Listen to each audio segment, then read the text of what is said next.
Hello friends, या व्हिडिओमध्ये आपण रयत शिक्षण संस्थेची क्लास 9th मॅथ्स या विषयाची 2024-25 म्हणजेच मागील वर्षीची एक सराव प्रश्नपत्रिका सोडवू. जी प्रश्नपत्रिका रयत शिक्षण संस्थेची मागील वर्षीची आहे, सरावासाठी आपण ही प्रश्नपत्रिका सोडवू जेणेकरून आपल्याला त्यामधले प्रश्न प्रकार आणि प्रश्नांचं स्वरूप लक्षात येईल. तर आपण सुरुवात करूया पार्ट 1 पासून. या व्हिडिओमध्ये आपण पार्ट 1 पाहू आणि पुढच्या व्हिडिओमध्ये आपण पार्ट 2 चे प्रश्न सोडवू. First question is choose the correct alternative answer for the questions below. पहिला आहे null set is represented by the symbol. हे 4 सिम्बॉल दिलेत, त्यामधला phi हा जो सिम्बॉल आहे त्यानं null set दाखवला जातो. Second is √2 is an dot dot number, rational, irrational, real and natural. So it is irrational number. Next, a set consisting of a single element is called null set, finite set, infinite set ki singleton set. So the answer is singleton set. The value of pi is 3.14, √2, 2.3 or none of these. So approximate value of pi is 3.14. Next, if p is equal to 1, 2 up to 10, what type of set p is? Null set, infinite set, finite set or none of these. So this is a finite set. So option C is the correct alternative. Question number 2a, complete the following activities. पहिला आहे express the recurring decimal 15.8989 in p by q form. हा जो number आहे तो आपल्याला p by q form मध्ये लिहायचा आहे.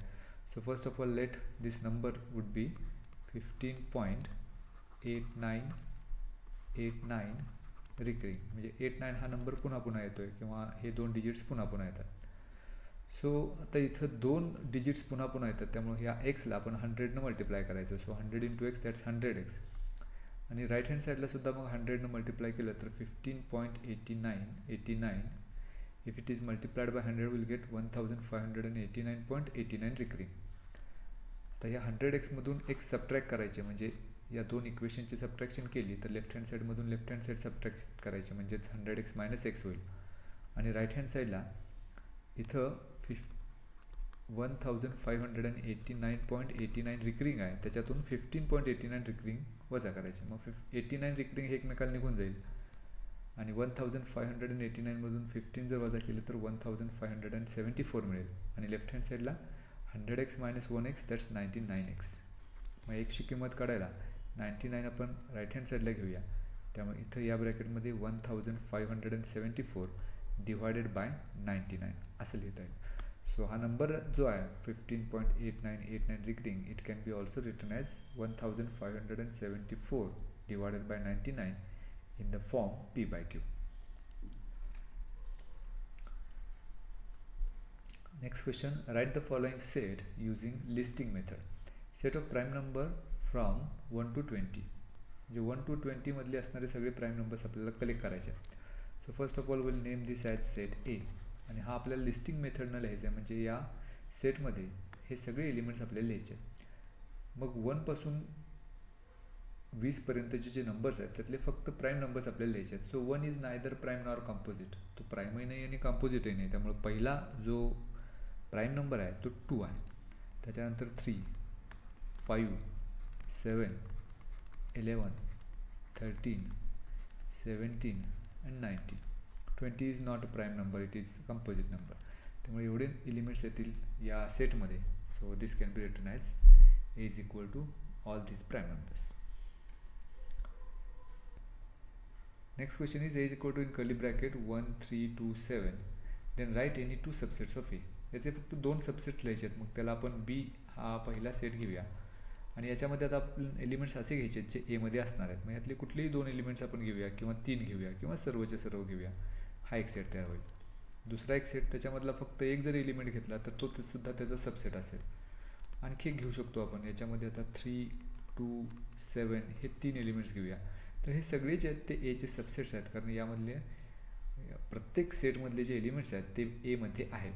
So B, C, D are the subsets of set A. हे आता आपण 3च लिहिले, त्याच्यापेक्षा जास्त सुद्धा लिहू शकतो. The decimal form of given rational number into terminating and non terminating recurring type. म्हणजे थोडक्यात आपल्याला हे क्लासिफाय करायचं आहे, यातला टर्मिनेटिंग टाईप कुठला आहे आणि नॉन टर्मिनेटिंग रिकरिंग कुठला आहे. मग इथं first number is 13 divided by 5. मग आपण इथं 13ला 5 भाग घालूया. मग पहिल्यांदा 2चा भाग जाईल, 5 दुने 10, 13 - 10 3 होईल. आता 3ला भाग जात नाही, 5 म्हणून डेसिमल घ्यायचा आणि त्याच्याबद्दल एक 0. 6चा भाग जाईल, 5 × 30, रिमाइंडर 0 येईल. याचा अर्थ हा जो भागाकार आहे तो इथं संपतो, so it is terminating type.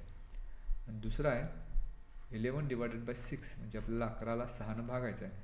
पहिल्यांदा 6 × 6चा भाग जाईल, 11तून 6 गेले 5 शिल्लक राहतील. आता 5ला 6नं भाग जात नाही म्हणून इथं डेसिमल घ्यायचा, त्याच्याबद्दल एक 0. 6 × 8 = 48, 8चा भाग जाईल, शिल्लक राहतील 2, पुन्हा इथं 0 उतरून घेऊ, 6 × 18, शिल्लक राहतील 2, पुन्हा 0 उतरून घेऊ, पुन्हा 3चा भाग जाईल, 6 × 18, पुन्हा 2 शिल्लक राहील. म्हणजे प्रत्येक वेळेला बाकी 2 राहील आणि प्रत्येक वेळेला भाग 3चा जाईल. याचा अर्थ याचं जे डेसिमल फॉर्म आहे इट वुड बी 1.8333 रिकरिंग. म्हणजे इथं एकच डिजिट पुन्हा पुन्हा येतोय, त्यामुळे हा जो टाईप आहे डेसिमल फॉर्मचा तो आहे non terminating recurring. Next question, represent the union of two sets by Venn diagram for each of the following.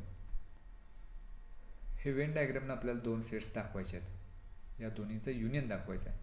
मग ए सेट इथं आपण 3, 4, 5, 7 घेतला आहे. मग आपण एक सर्कल काढूया, त्याला नाव देऊ ए, आणि दुसरं एक सर्कल काढूया ज्याला नाव देऊया बी, आणि त्याच्यामधला हा जो भाग आहे तो कॉमन भाग आहे. मग या दोन्ही सेट्समध्ये कॉमन एलिमेंट्स काय आहेत तर 4, तर तो इथं लिहू, आणि इतर कुठलाच कॉमन एलिमेंट नाही, मग ते बाजूला लिहूया 3, 5, 7. म्हणजे हा जो सेट ए बनतो त्याच्यामधले सगळे एलिमेंट्स आपण या पद्धतीने लिहिले, आणि बी मधले 4 आपण घेतलेलंच आहे कॉमनमध्ये, राहिलेत 1 आणि 4. तर अशा पद्धतीने या दोन्हीचं युनियन आपण दाखवू शकतो. So this set represents the union of these two sets, that is A union B. Next question is write the rational number in decimal form 23 / 7. मग इथं 23ला 7नं भाग घालवायचा आहे. पहिल्यांदा 7 × 21, 3चा भाग जाईल, बाकी 2 शिल्लक राहील. तर 2ला 7नं भाग जात नाही म्हणून डेसिमल घ्यायचा, त्याबद्दल एक 0. 7 दुने 14, 20मधून 14 गेले 6 शिल्लक राहील, पुन्हा एक 0 घेऊया, 7 × 8 = 56, 60मधून 56 गेले 4 शिल्लक राहील, पुन्हा 0 उतरून घेतला तर 7 × 5 = 35, 40मधून 35 वजा गेले तर 5 शिल्लक राहील, पुन्हा 0 घेऊया, 7 × 7 = 49, बाकी राहील 1. तर 1 वर पुन्हा एक 0 लिहून घेऊ, 7 × 1 = 7, बाकी राहील 3, पुन्हा 0 घेऊ, 7 × 4 = 28, बाकी राहील 2, पुन्हा एक 0 घेऊ, 7 दुने 14, 6 शिल्लक राहील, पुन्हा एक 0 घेऊ, 7 × 8 = 56, शिल्लक राहील 4, पुन्हा 0 घेऊया, 7 × 5 = 35. म्हणजे आता इथं हे नंबर्स पुन्हा पुन्हा रिपीट व्हायला लागलेत. 2, 8, 5, 7, 1, 4 नंतर पुन्हा 2, 8, 5, 7, 1, 4 येईल. याचा अर्थ हा जो ग्रुप आहे नंबर्सचा तो पुन्हा पुन्हा येतोय. So it can be written as 3.285714 recurring, कारण एवढाच ग्रुप जो आहे संख्यांचा तो रिपीट होतोय. So this can be written as the decimal form of 23/7 is 3.285714 recurring. Next question is which one of the following is an irrational number. 4 numbers दिलेत, त्यातले irrational numbers कोणते ते विचारले. So consider the first one. It is √16 / 25. मग 16 / 25 म्हणजेच याचं जर square route घेतलं तर स्क्वेअर रूट ऑफ 16 इज 4 आणि स्क्वेअर ऑफ 25 इज 5. त्यामुळे हा नंबर 4/5 मिळेल, which is a rational number. So first number is not an irrational number. Second √5. तर √5 हा काही परफेक्ट स्क्वेअर नाही, त्यामुळे √5 आपण असंच लिहू शकतो. So this is irrational number. 3/9 it is actually rational number because it is written in the form p divided by q. So it is also a rational number, and third is also not an irrational number. Fourth is √196. त्याचा square route जर घेतला तर 196चा square route मिळतो 14. So which is integer, and integer is always a rational number, त्यामुळे हा सुद्धा irrational number नाही. So out of these only second is an irrational number. Next question, observe the Venn diagram and write the given sets. A, B आणि A union B आपल्याला लिहायचं आहे. तर या युनियनमध्ये या युनिव्हर्सल सेटमध्ये ए आणि बी हे दोन सेट दिले, त्याच्यामध्ये काही एलिमेंट्स आहेत एस आणि टी त्याच्या बाहेर आहेत. मग त्याच्यावरून आपण पहिला जो सेट आहे ए तो लिहूया लिस्टिंग मेथडनं. मग हा जो एचा सर्कल आहे त्याच्यामध्ये असणारे elements X Y Z M N हे आपल्याला घ्यावं लागतील. So X Y Z M and N. This is the set A. Second B. मग बीचं जे सर्कल आहे त्याच्यामध्ये असणारे एलिमेंट्स आता लिहूया पी क्यू आर आणि एम एन. त्यामुळे या दुसऱ्या सेटमध्ये येईल पी क्यू आर एम आणि एन हे एलिमेंट्स असतील. And the third set we need A union B. तर या ए युनियन बीसाठी आपल्याला या दोन्हीचं कॉम्बिनेशन करायचं आहे, म्हणजे या दोन्ही सेटमध्ये असणारे एलिमेंट्स आपल्याला एकत्र घ्यायचे आहेत, which are X Y Z M N आणि बीमधले उरलेले P Q R. So this is A union B. Next question, write the following sets are finite or infinite. यामधले सेट्स फायनाईट आहेत की इनफायनाईट आहेत हे आपल्याला लिहायचं आहे. The first is set of students of class 9 from your class. तुमच्या वर्गातल्या 9 क्लासमधल्या स्टुडंट्सचा सेट लिहायचा आहे. तो जो असणार आहे तो लिमिटेड असणार आहे, म्हणजेच हा जो सेट आहे तो फायनाईट सेट असेल. Second, set of people from your village. तुमच्या गावातील लोकांची संख्या ही सुद्धा फायनाईट असणार आहे. So this set is also finite set.